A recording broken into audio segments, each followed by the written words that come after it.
지난 몇 주 동안 여러분들과 함께 창세기를 살펴보면서 창세기에서 우리가 발견할 수 있는, 찾아볼 수 있는 그 예수님을 찾아보고 있습니다. 지난주에는 바벨탑 사건을 통해서 죄가 빠르게 확산되는 것을 보면서 언어 혼잡이라는 것을 통해 죄로 내닫고 있는 그 세상에 브레이크를 걸어주시는 그 하나님의 은혜를 봤었습니다. 그리고 이것은 죄로 인해 멸망으로 달리고 있는 사람들을 향한 하나님의 은혜다라는 그런 말씀을 드렸었습니다. 그 하나님의 은혜는 예수 그리스도의 십자가를 통해 여전히 우리를 향하고 있습니다. 저와 여러분을 향하고 있습니다. 우리를 이끄시기도 하시고, 우리를 멈춰 세우기도 하시고, 우리를 또 슬로우 다운도 시키시는 그 하나님을 따라가시는 그런 여러분이 될 수 있기를 주님의 이름으로 다시 한번 축복드립니다. 주님 찾아가는 예수 탐구 여정 계속합니다. 이런 얘기를 들은 적이 있습니다. 한 집에 의사 하나와 변호사 하나는 꼭 있어야 된다. 들어보셨죠? 혹 이렇게 말씀하시는 분들도 계십니다. 아는 의사 하나쯤은, 그리고 아는 변호사 하나쯤은 있어야 한다. 아는 의사가 필요한 이유는 살다 보면은 이런 것 저런 것 꼭 병원에 가야 될 그런 이유들이 있기 때문에, 몸이 아프면 누구한테 전화해서 물어봐야 되기 때문에 의사 하나는 필요하다. 그리고 아는 변호사가 필요한 것은 변호사가 꼭 필요할 때가 있다는 겁니다. 특히 미국에서는 더 그런 것 같습니다. 요즘 이 미국 사회가 어떻게 된 사회인지, 툭하면 수하고 소송하고, 소송이 걸리면 일단 수가 들어오면 아무리 잘못한 것이 없어도 그 변호사 필요하거든요. 변호사 필요한 사람이 그 변호사입니다. 미국에 수많은 변호사들이 있는데 그 많은 변호사들은 계약을 작성하고 계약을 돕는 일들을 수많은 변호사들이 하고 있습니다. 여러분, 어떤 사업을 시작하려고 하는데 누구하고 동업을 한다고 할 때는 그저 구두로 하는 동업이 아니라 변호사를 통해서 그 계약을 맺고 하죠. 계약을 맺고 합니다. 또 집을 사고 팔 때도 부동산 에이전트가 있지만 그 부동산 에이전트에 보면은 그 부동산 전문 변호사들이 다 있습니다. 다 있고요. 또 자녀들에게 상속을 물려주려고 할 때도 그 분야 전문 변호사들을 통해서 그걸 해야지 마음이 놓이고 이제 그렇습니다. 또 자녀들이 혹 사고를 쳐도 변호사가 필요합니다. 제가 하와이에서 고등학교 다닐 때 학교에서 싸운 적이 있습니다. 그것도 2번이나 싸웠는데 자랑할 일이 아니라서 그렇게 잘 말하지 않는 그런 일입니다. 싸움에 대한 그 흥미진진한 액션은 여러분의 상상에 맡겨두기로 하고, 그 일 때문에 법정까지 가게 됐는데 그 법정을 가기 위해서 저희 아버지께서 변호사를 사야만 하셨더랬었어요. 혼자 해결할 수 있는 일이 아니거든요. 그것도 미국 온 지 얼마 안 돼서, 몇 년 안 돼서 이제 그렇으니까. 근데 지금 생각하면 그 변호사비가 만만치 않았을 것이다 라고 생각을 해봅니다.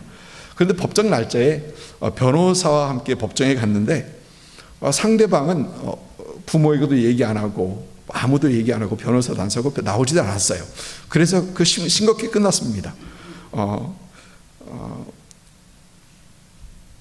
아이들이 사고를 칠 때 이 변호사가 필요할 때도 있고요. 또 변호사가 필요한 때가 보니까 언젠가부터 미국에서 돈 많은 부자가 결혼을 할 때면, 여러분, prenuptial agreement이라는 그 결혼 계약서를 작성을 합니다. 우리 민간인한테는 상상이 안 되는 그런 일인데 그 빌리언에어들에게는 그들은 당연히 여겨지는 것으로 그 프리너프셜 어그리먼트를 합니다. 만일 이혼할 경우를 대비해서 이혼할 경우 이렇게 하겠다라는 그 프리너프, 결혼하기 전에 하는 그 어그리먼트를 하는 겁니다. 계약을 작성하는 겁니다. 결혼은 언약인데 약속이지 않습니까? 이 언약인데 그 언약을 믿지 못하고 이제 계약서를 작성해야 하는 그런 시대가 되었고 그런 시대에 살고 있는 우리다라는 겁니다. 오늘 말씀에서 우리 하나님께서는 아브라함이 되기 전에 아브라함과 계약이 아닌 언약을 하고 있는 것을 봅니다. 창세기 12장 1절부터 4절까지의 말씀입니다. 4절밖에 4구절밖에 안 되니까 우리 한 목소리로 같이 합독하도록 하겠습니다. 여호와께서 아브라함에게 이르시되 너는 너의 고향과 친척과 아비의 집을 떠나 내가 내게 보여줄 땅으로 가라. 내가 너로 큰 민족을 이루고 내게 복을 주어 내 이름을 창대하게 하리니 너는 복이 될지라. 너를 축복하는 자에게 내가 복을 내리고 너를 저주하는 자에게는 내가 저주하리니 땅의 모든 족속이 너로 말미암아 복을 얻을 것이라 하신지라. 이에 아브라함이 여호와의 말씀을 따라갔고 롯도 그와 함께 갔으며 아브라함이 하나님을 떠날 때에 75세였더라. 아멘. 여러분, 창세기를 살펴보면 하나님께서 이 아브람 또 아브라함과 이 언약하시는 모습이 여러 번 나옵니다. 오늘 읽을 12장에서 한번 나오고요. 또 13장에서는 아브라함의 조카 롯이 그를 떠난 후에 하나님께서 그를 찾아오셔서 다시 한번 그 얘기를 하시고요. 또 15장에서는 언약의 형식과 절차까지 하나님께서는 지키시면서 그 절차를 통해서 언약을 맺으시는 그 모습이 보이고요. 또 17장에서는 그 언약의 증표로 그 할례를 행하게 하시면서 하나님께서는 언약을 말씀하시고 또 22장에서는 아브라함의 순종을 보신 하나님께서는 다시 한번 언약의 말씀을 하십니다.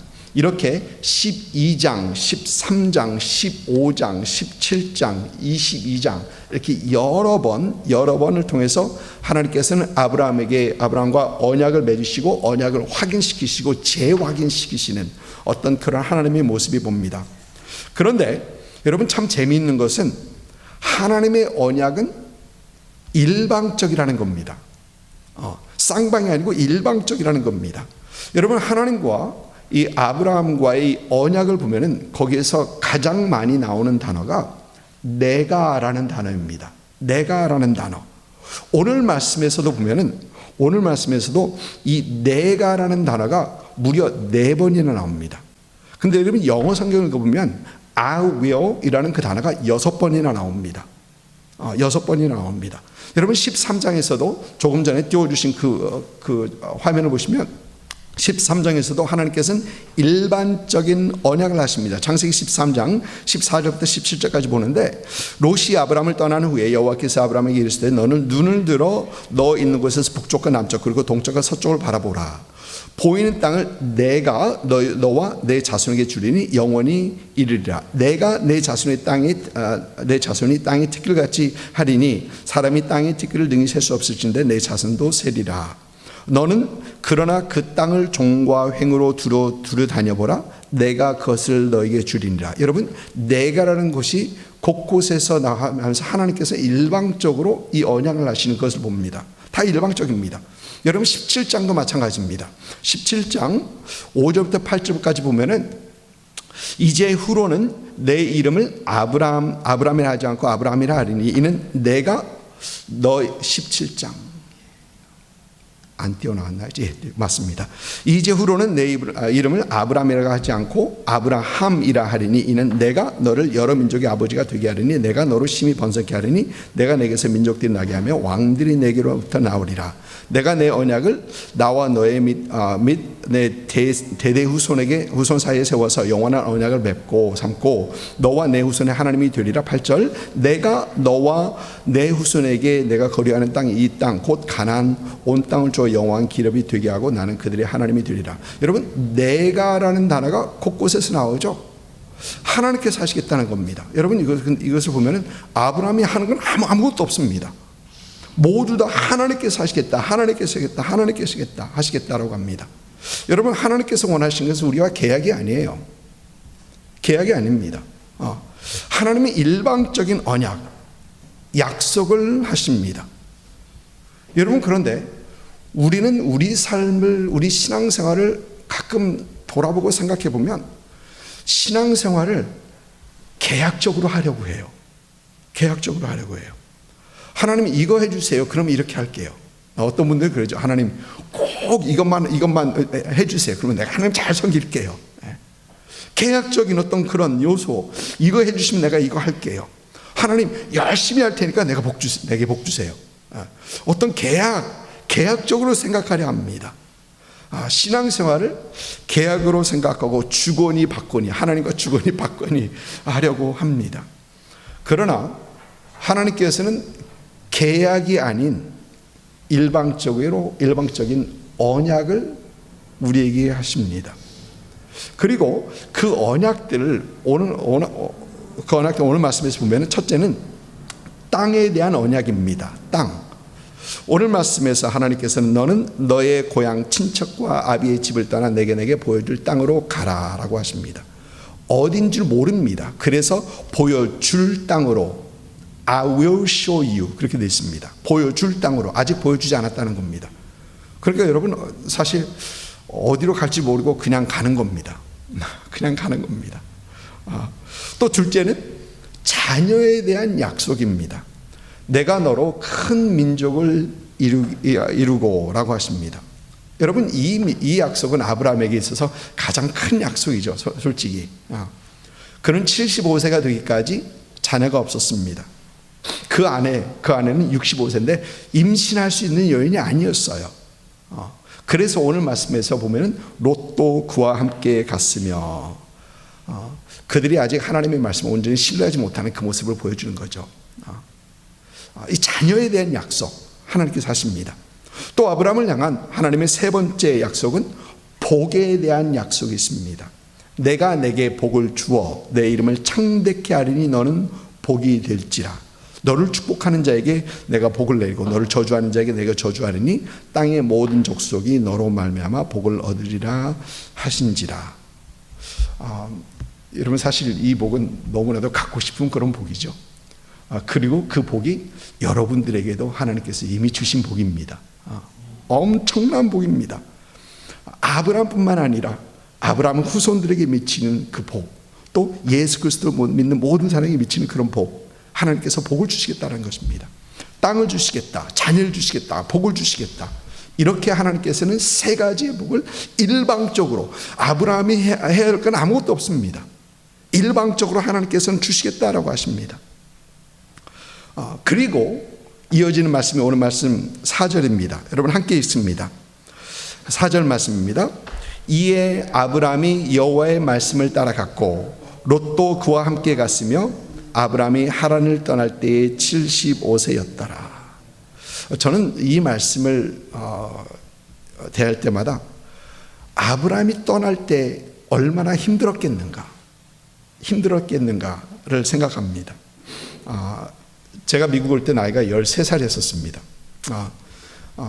저는 부모님을 따라서 미국에 이민 간다. 그것도 하와이로 이민 간다. 그러니까 친구들이 너무 좋겠다. 하와이가 이민 간다니까. 그래서 저는 미국 이민 가는데 들떠 있는 마음으로 미국에 이민 왔습니다. 사실 그때는 이민이 뭔지도 몰랐죠. 그리고 그냥 왔습니다. 들떠 있는 마음으로. 그런데 이민 1세들은 그렇지 않았을 것입니다. 이민 1세들은 저희가 이민 왔었을 때 저희 아버님이 44세, 그 저희 어머님이 39세, 5년 차이니까 아이들이 5입니다. 아이 5입니다. 그러고 이민 오셨어요. 저희 아버님이 한국에서 선생님이셨습니다. 저희 아버지의 전공은 국문학과였었습니다. 그러니까 저희 아버지께서 공부하신 건 공부하시고 하셨던 직업은 미국 이민 생활에 전혀 도움 안 되는 것, 전혀 도움 안 되는 그 공부를 하셨고 그 직장을 가지고 계셨었습니다. 저는 이 생각을 할 때마다 저희 아버지께서 44세에 이민할 그 용기가 어디서 나왔는지 저는 아직도 그거 모르겠어요. 어떤 마음으로, 어떤 용기로 이민 결정을 하셨는지, 그리고 이민 오신 다음 날부터 저 이모님께서 운영하시던 그 식당에서 접시 닦기 시작하셨습니다. 그리고 은퇴하실 때까지 접시 닦고 테이블 치우고 앞에서 카운터 보고 그렇게 하셨습니다. 작은 거인이라는 별명을 가진 개그우먼 이성미 씨, 혹시 아시는 분들 계실지 모르겠습니다. 그분이 쓴 책에서 그는 이런 얘기를 합니다. 오늘 주보를 보면 영혼의 쉼터에다가 제가 그 글을 올려놨습니다. 잠깐 읽어드리겠습니다. 47번이라는 이사 횟수를 세다가 그만 세야겠다. 내가 왜 이걸 기억하고 있나 싶어 던져버리고도 계속 이사를 다녔다. 그래서 그런지 난 내 집 하고 노래를 불렀다. 내 집만 있으면 죽어도 여한이 없을 것처럼. 그런데 뜻하지 않게 하나님께 거기서 하나님께서 그랬죠. 오타입니다. 하나님께 다시 한국으로 돌아오겠다고 약속을 했다. 그런데 불과 일주일을 남겨두고 문득 마음이 바뀌어 한국에 돌아가기 싫다고 하나님께 때를 썼다. 또다시 돌아가 일해야 한다고 생각하니 부담스러웠다. 제가 누리는 게 배 아프세요? 제가 이제 좀 살만한데 그 꼴을 못 보시는군요. 전 여기가 너무 좋아요. 하나님 없던 걸로 하고 그냥 여기서 애들 키우며 살고 싶어요. 애들 잘 키울게요. 새 아이 제대로 키울게요. 한국에 가기 싫어요. 안 가고 싶어요. 그렇게 기도하는데 하나님이 둘 중에 하나를 고르시란다. 나랑 갈래? 아니면 여기 혼자 살래? 하나님, 제가 어떻게 하나님 없이 혼자 이 집에 혼자 살아요? 그게 무슨 소용이 있어요? 아시잖아요. 아버지 없이 못 사는 것. 갈게요. 꼼짝없이 가야 하는구나.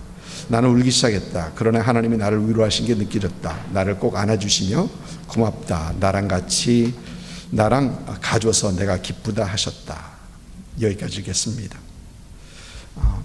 여러분, 오늘 말씀에서 아브라함은 75세였다라고 합니다. 얼마나 힘든 결정이었을까? 얼마나 힘든 결정이었을까? 그런데 오늘 말씀을 보니까 이에 아브라함은 여호와의 말씀을 따라갔고 하나님의 말씀을 따라갔다고 합니다. 하나님께서 가라 하셨고 그는 따라갔다고 합니다. 히브리서 11장 8절을 보면은 이런 말씀을 합니다. 믿음으로 아브라함은 여호와의 부르심을 받았을 때 순종하여 장래의 유업으로 받을 땅에 나아갈새 갈 바를 알지 못하고 나갔으며, 아브라함이 그 힘든 결정을 한 것은 믿음이다라고 합니다. 여러분, 말씀을 살펴보면 하나님께서는 일방적으로 언약을 하십니다. 그리고 그 언약의 대상에게 요구하신 건 단 한 가지예요. 믿음이에요. 믿음입니다. 선하신 하나님을 믿으라는 겁니다. 신실하신 하나님을 믿으라는 겁니다. 여러분, 우리가 창세기를 쭉 보면 창세기에서 이 아브라함의 믿음이 이 오르락 내리락 흔들리는 그 모습을 우리는 봅니다. 믿음의 조상이라고 할 수 있나라고 할 정도로 그 믿음이 업앤다운 하는 그 모습을 봅니다. 여러분, 사실 아브라함의 믿음이 흔들리는 거 보면서 저에게는 얼마나 위로가 되는지 몰라요. 믿음의 조상의 믿음이 이랬으면 나도 가만히 있어, 나도 가능히 있어 라는 겁니다. 오늘 말씀 보니까 아브라함이 롯을 데리고 갔다고 그러죠. 여러분, 롯은 아브라함의 인슈런스 팔리시예요. 인슈런스입니다. 하나님께서 그에게 자손을 약속하셨는데 혹 그 약속이 아무리 생각해도 쉽지 않거든요. 자신이 75세, 75, 아내가 65세, 그것도 임신하지 못하는 몸이었거든요. 그래서 혹 하나님께서 이것을 이루지 못하실 때 아들 삼아야지, 후계자 삼아야지, 그러고서 롯 데리고 가는 겁니다. 롯 데려가는 이유가 그 이유예요. 여러분, 믿음이 부족한 거죠. 믿음이 부족한 거죠. 근데 그 모습은 저와 여러분의 모습과 거의 비슷합니다. 많이 비슷합니다. 그러나 하나님께서는 결국 아브라함과 롯을 떼어놓으시죠. 롯은 너의 상속자가 아니다라는 겁니다. 또 창세기 15장을 보면은 여전히 자녀가 없어서 힘들어하는 그 아브라함의 모습을 보입니다. 하나님께서 와서 아브라함이 축복을 말씀을 합니다. 그러니까 아브라함이 그런 얘기를 합니다. 하나님, 나는 무자하오니 하나님께서 나를 무엇을 주시려 합니까? 하나님께서 주시고자 하는 그것보다 내가 절실히 필요한 건 아들이에요. 하나님께서 나에게 아들을 주시지 않으셨으니까 내 집에서 기르고 키운 그 다메섹의 엘리에셀이 나의 후계자가 될 것입니다. 롯이 아니고, 이젠 조카 롯이 아니고 이 종이 후계자가 될 것이라고 얘기합니다. 아직도 하나님을 신뢰하지 못하는, 여전히 신뢰하지 못하는 그런 아브라함의 모습을 봅니다. 그래서 하나님께서는 창세기 15장을 읽어보면은 아브라함에게 이 언약의 절차, 언약의 형식을 하나님께서 갖추시면서 하나님께서는 언약을 맺으시는 그 모습이 보이는 겁니다.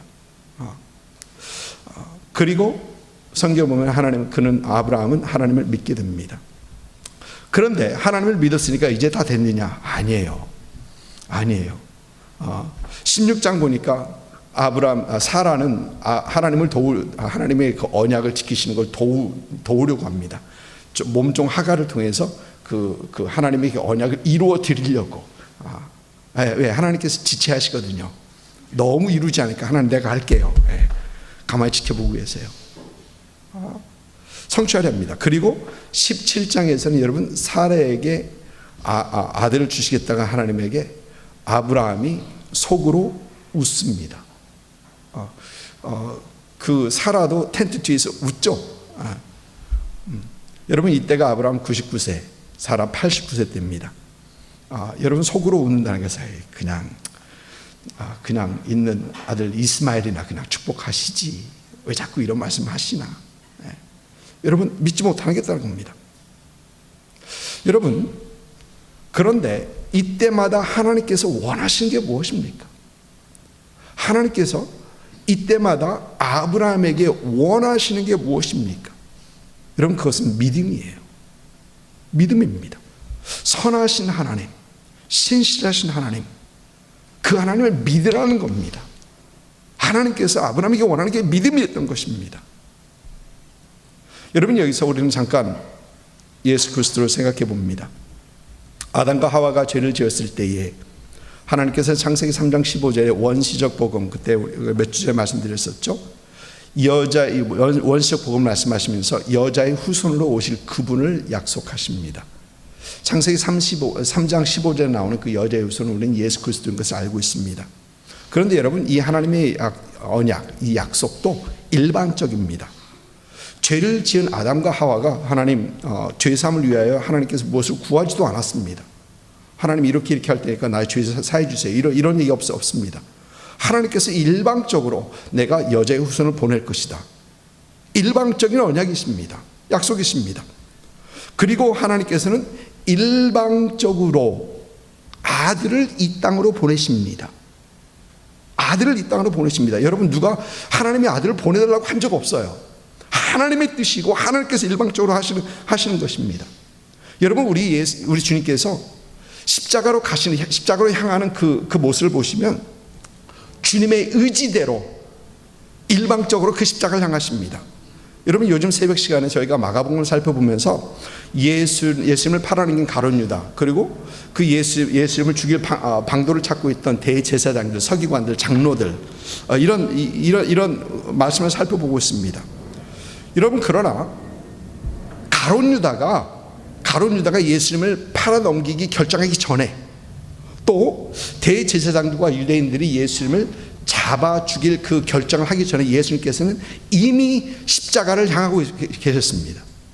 이미 그들에게 배신을 당해야 될 것과 또 십자가에서 죽으셔야 할 것과 부활하셔야 할 것을 이미 제자들에게 말씀하시고 그것을 향하고 계셨던 그런 주님의 모습을 우리는 분명 볼 수 있습니다. 일방적으로 주님의 의도대로 십자가를 향하는 그런 모습인 것입니다. 여러분 우리 주님께서 제자들과 함께 마지막 만찬을 드시는데 잔을 가지시고 그 잔을 드신 후에 우리 주님께서 뭐라 하십니까? 마가복음 14장 24절, 지난주 저희가 새벽일 때 살펴봤던 말씀입니다. 이르시되 이것은 많은 사람을 위하여 흘리는 나의 피 곧 언약의 피니라. 여러분, 예수님의 이 언약도 일방적이에요. 제자들에게 너희가 이렇게 하면 내가 이렇게 할게. 자, 언약을 맺자. 저 약속하자. 계약 맺자. 이렇게 안 하셨습니다. 이것도 일방적이에요.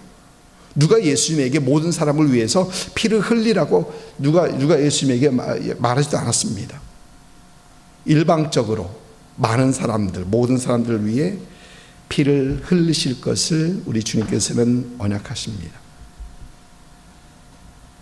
여러분, 하나님의 예수 그리스도의 십자가를 통한 인류의 구원은 일방적인 하나님의 언약, 그리고 그 언약을 이루어 가시는 신실하신 하나님이십니다. 하나님의 신실하심을 보는 겁니다. 하나님의 일방적인 언약이고 그 약속을 이루어 가시는 하나님의 신실하심, 변함없이 그 일을 추진하시고 계시는 그 하나님의 신실하심입니다.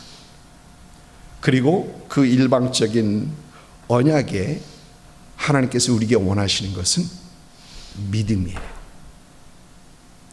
믿음을 원하는 겁니다. 여러분, 우리가 잘 아는 요한복음 3장 16절 말씀 잘 아시죠? 하나님이 세상을 이처럼 사랑하사 독생자를 주셨으니 이는 그를 믿는 자마다, 믿는 자마다. 하나님께서 원하시는 건 무엇입니까? 믿음이라는 겁니다. 여러분, 누가복음 24장에서 부활하신 주님께서 엠마오로 향하는 그 두 제자와 함께 하루 한낮을 보내십니다. 그러면서 대화 중에 우리 주님께서는 그런 책망하시죠. 미련하고 선지자의 말한 모든 것을 마음에 더디 믿는 자들이여. 믿지 못하는 걸 얘기합니다. 여러분, 예수님의 제자 도마가 예수님의 부활하신 것을 믿지 못하고 나는 그걸 봐야지 알겠다. 예수님의 손가락 보고 내가 손가락 너 보고 그래야지 알겠다.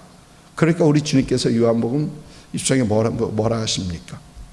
내 손가락을 이리 내밀어 내 손을 보고 내 손을 내밀어 내 옆구리에 넣어보라. 그리하여 믿음 없는 자가 되지 말고 믿는 자가 되라. 여러분, 하나님께서 우리에게 원하시는 것은 믿음입니다. 신실하신 하나님, 선하신 하나님을 믿으라라는 것입니다. 여러분은 이 하나님을 믿습니까? 우리 죄사함을 위하여 일방적으로 언약하시고 약속하시고 그 언약을 일방적으로 지키시기 위하여 아들을 보내시고 십자가에 달리게 하시고 부활하게 하시고 우리 죄를 사하신 선하시고 신실하신 그 하나님을 믿으시는 그런 여러분 되시기를 주님의 이름으로 축복합니다. 그러면 이 하나님의 일방적인 언약을 받은 믿음의 사람들, 이제 어떤 삶을 살아야 되는가? 어떤 삶을 살아야 합니까? 여러분, 창세기 17장 1절을 보니까 하나님께서는 아브라함 99세 때 아브라함을 찾으시고 이런 말씀하십니다. 나는 전능한 하나님이라. 너는 내 앞에서 행하여 완전하라. 완전하라. 여러분, 이 완전하라는 말을 영어 성경을 보니까 blameless, 흠잡을 것이 없이 행하라는 것입니다. 여러분, 이 하나님의 요구는 어떻게 생각하면 왜 이렇게 무리한 요구같이 보입니다. 어떻게 사람이 완전할 수 있습니까?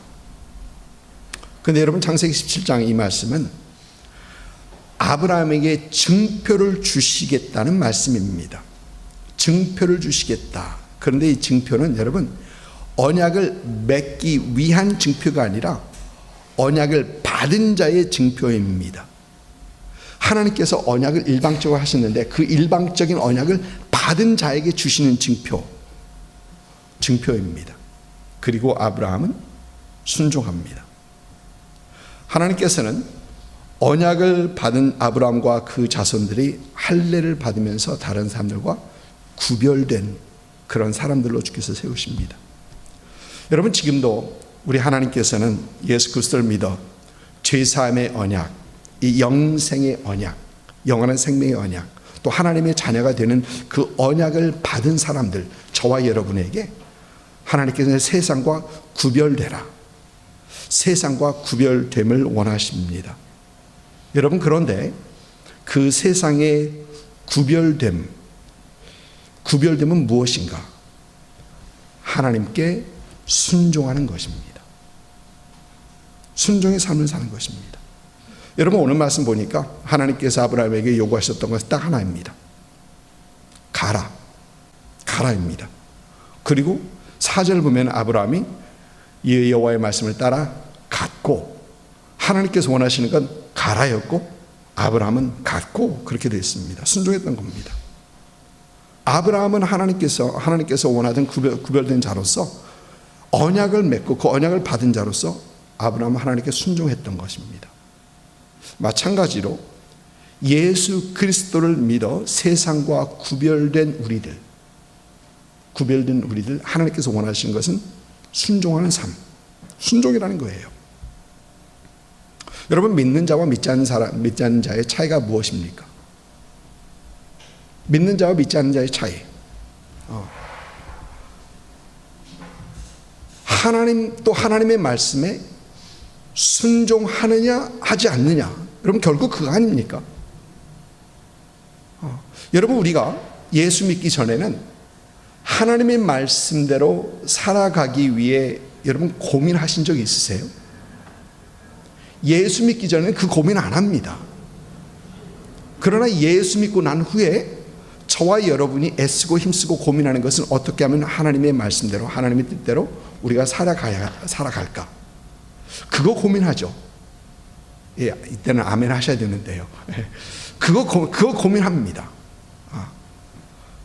어떻게 하면은 하나님의 말씀에 조금 더 순종할까?